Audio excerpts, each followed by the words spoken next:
Christmas had always been a big deal in our family, not because of the gifts, but because of how my mom made it feel, warm, together, filled with laughter and family traditions. Every year, we'd gather at her house, exchange presents, eat way too much food, and take a dozen photos for her mantle. But last Christmas, something changed. It was supposed to be simple, fair, and filled with love, until it turned into the moment that opened my eyes to just how deep my mom's favoritism really ran. A few weeks before Christmas, Mom sent a message in the family group chat saying we should keep things small this year. Times were tough, she said. Everyone should only bring small, meaningful gifts so no one would feel left out or embarrassed. I agreed completely. I wasn't in a great financial place myself. I'd just moved into a new apartment and was working extra shifts at a cafe to make ends meet. So, I planned something thoughtful, handmade photo frames with pictures of everyone from our childhood. Something that would mean more than money could buy. My sister, Karen, didn't reply much in the chat, but that was typical. She always acted like she was too busy or too important to engage. When Christmas Eve came, I drove through the snow to Mom's house, my gifts carefully wrapped with ribbons I'd saved from last year.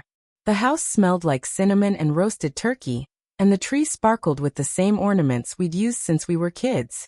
For a moment, it felt like old times. Then my sister arrived, wearing designer clothes and carrying massive gift bags that looked anything but small. I tried not to think much of it. Maybe they were filled with little things. Mom's rule still stood, right?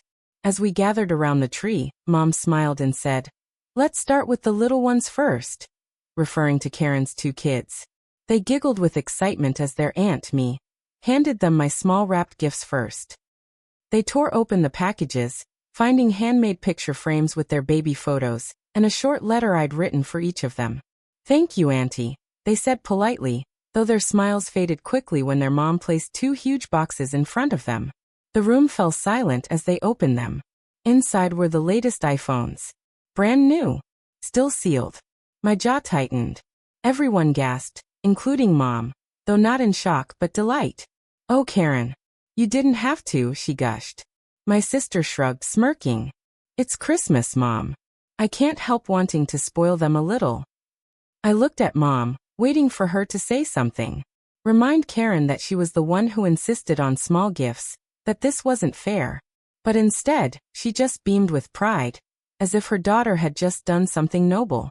"You're such a thoughtful mother," she said softly. My stomach twisted. Thoughtful.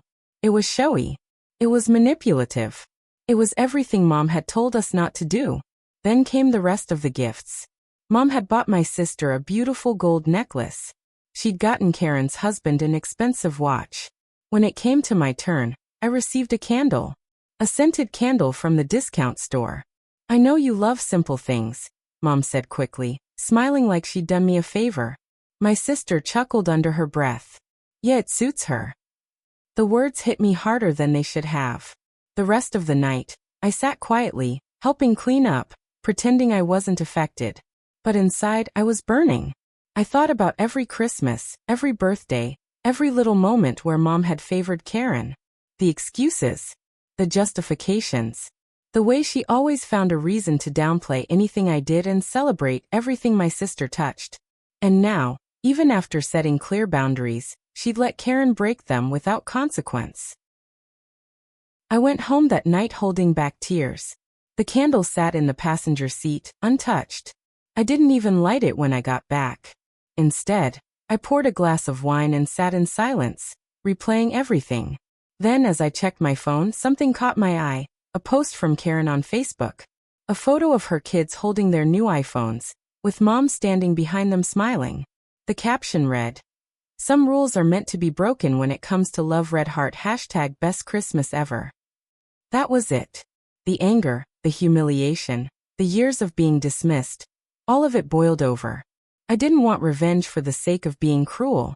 I wanted the truth to finally show. So, I did something small, something quiet, but something that would change everything. I commented under her post. "Funny how Mom's small gift rule didn't apply to you, Karen. Guess fairness isn't a family tradition after all." I didn't expect much. Maybe some awkward silence. Maybe Mom calling me to tell me to delete it. But within an hour, the post blew up. Our relatives started commenting, asking questions. Wait, I thought you said everyone was supposed to bring small gifts. Why did you make everyone follow rules you didn't? Kind of unfair, don't you think? Karen deleted the post, but it was too late. The screenshots had already spread through the family group chat. The next morning, Mom called. Her voice was tense. You embarrassed your sister, she said coldly. I took a deep breath. No, Mom. She embarrassed herself. You both did. There was silence. Then she said something that stunned me. You always find a way to make yourself the victim. I hung up without another word. But a few days later, I got a message from my aunt. She said Mom had been crying, realizing how bad the favoritism looked to everyone. Karen apparently was furious, not just at me, but at the relatives who'd confronted her. The perfect image she'd built for herself had cracked in front of everyone. Weeks passed. I didn't speak to either of them for a while. It wasn't about revenge anymore. It was about peace. I learned to stop seeking validation from people who'd already decided my worth. That Christmas had shown me that love shouldn't come with conditions, or be measured by the price tag on a gift. Months later, Mom called again. This time, her voice was softer. She admitted she'd been wrong, that she hadn't realized how much her favoritism hurt. She even confessed that she felt guilty seeing how much effort I always put in despite being treated unfairly. It wasn't a perfect apology, but it was something. We met for coffee that weekend. She brought a small box with her. Inside was a bracelet with my initials engraved. It's not expensive, she said, her eyes watery. But it's just for you. I smiled. Not because of the bracelet, but because for the first time, she'd actually meant it. Sometimes, revenge doesn't come through grand gestures or destruction. Sometimes, it's as simple as letting the truth come to light, and watching those who underestimated you finally see what they refused to before. So when next Christmas came around, I didn't bring handmade gifts or show up with a smile I didn't feel. I stayed home, surrounded by real friends, real laughter, and peace that no holiday could buy. Because I realized that family isn't always who shares your blood. It's who treats you with love, fairness, and respect. And maybe, just maybe, that was the best gift I could have ever given myself.